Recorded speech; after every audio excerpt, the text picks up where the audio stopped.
ఎప్పుడైనా సరే ఎన్నడైనానో మీరు యేసుని మీ సొంత రక్షకుడిగా అంగీకరించి మీ జీవితం సమస్తం పైన ఆయన ప్రభువుగా నిర్ణయించి మీ నోటితో మీ పాపాలు ఒప్పుకున్న రోజు ఉందా?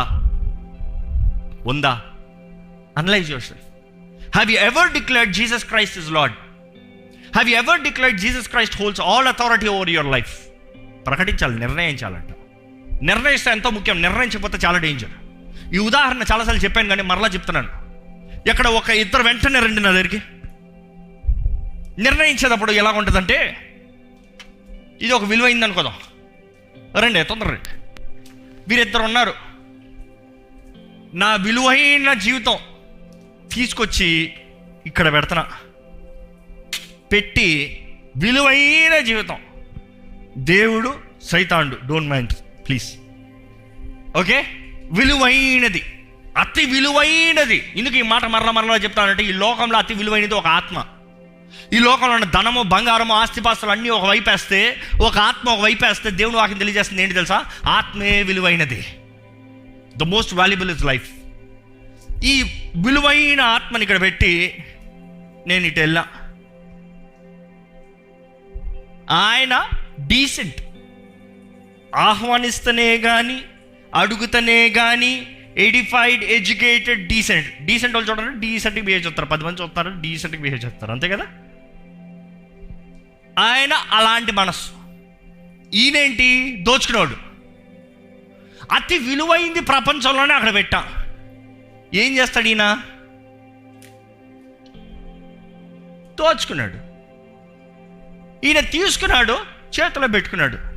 ఆయన చూశాడు, ఏమన్నా చెప్పచ్చా? ఏయ్ ఎందుకు తీసావు అడుగుతాడేమో.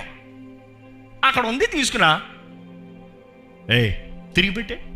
అది ఎట్లా ఇస్తా? అది నీదా? నీకు సంబంధించిందా?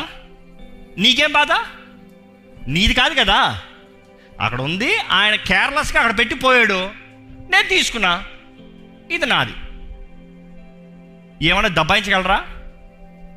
బెదిరించగలరా? సింపుల్ అండి. రోడ్డు మీద ఎవరితో ఫోన్ పడిపోయింది, ఆయన వెళ్ళిపోయాడండి. ఇంకోటి వచ్చి ఫోన్ తీసుకున్నాడండి. మీరు చూసారు, ఏం చేస్తారు? ఉన్నమాట చెప్పండి. ఏయ్ వాళ్ళది ఇచ్చే అంటాడు. ఆడు వెళ్ళిపోయాడు, నీకేం బాధ, నాది అంటాడు. ఏం చేస్తావు? నోరు మూసుకుని మన దారిలో మనం పోతాం, అంతే కదా. అదే మీ పక్క మీ ఫ్రెండు, మీ పార్ట్నరు, మీ ఫెలో, నేను వచ్చి దేవా చూసుకో అయ్యా, నా ఆత్మ, శరీరం, మనసు నీదయ్యా, నా జీవితం అన్నంత వరకు నువ్వు చూసుకో, ఓకే, ప్లీజ్ చూసుకో చెప్పాను. నేను వెళ్ళిపోయాను. వచ్చాడు దొంగ, దోచుకునేవాడు. వచ్చి నేను చెప్తా ముందే వచ్చారు, పట్టుకున్నారు. అంటే ఏంటి? ఇంకా ఇన్ఫ్యాక్ట్ ఆయన వస్త్రాన్ని చూసినాడు.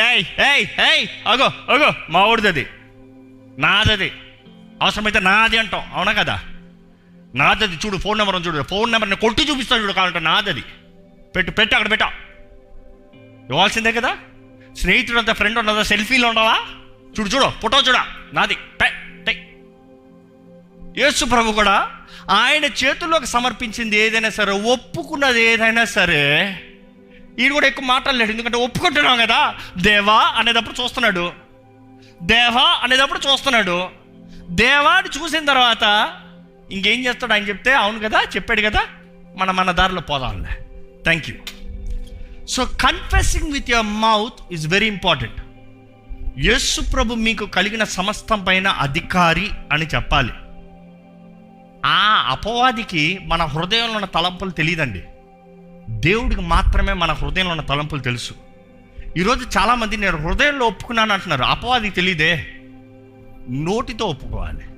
అందుకని రోమన్కి రాసిన పత్రిక 10వ అధ్యాయము 9-10 వచనాలు ఒకసారి చదివితే, అదేమనగా యేసు ప్రభువని నీ నోటితో ఒప్పుకొని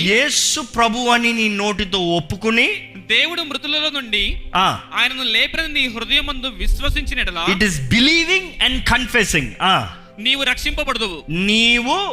రక్షింపబడుదువు.